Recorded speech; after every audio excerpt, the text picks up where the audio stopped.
Hello learners. It's great to see you again. In this video, we will learn more about the function of the urinary system in our body. Before we start, can anyone tell me what are some waste materials that our body produce?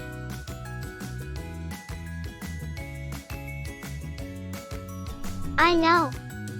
Our body produces carbon dioxide and water. Our blood also contains waste materials and extra water. That's right. But how does our body remove such waste materials and extra water from our blood? Let's find out. For this experiment, you will need a beaker of muddy water, a plastic bottle, a piece of filter paper, and a filter funnel.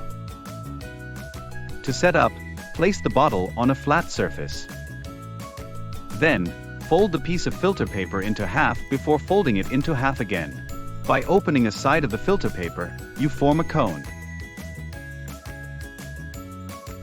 Lastly, place that filter paper inside the filter funnel before fitting the filter funnel over the bottle. We are now ready for the experiment. Pour some of the muddy water into the plastic bottle through the filter paper. Observe what is collected in the beaker.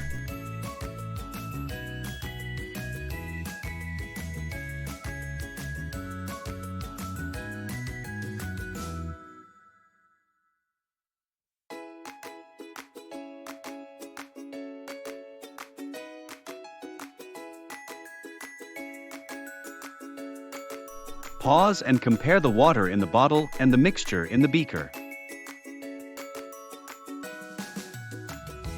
The water in the bottle is clearer than the muddy water in the beaker. Pause and observe the filter paper. What can you observe on the filter paper?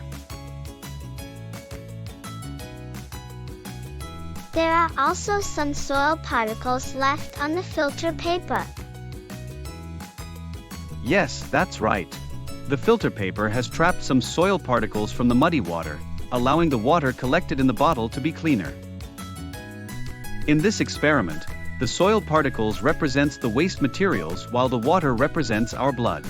On the other hand, the filter paper represents our urinary system.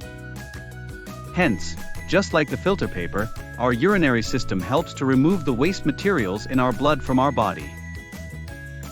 Great job on completing the video. I hope to see you soon.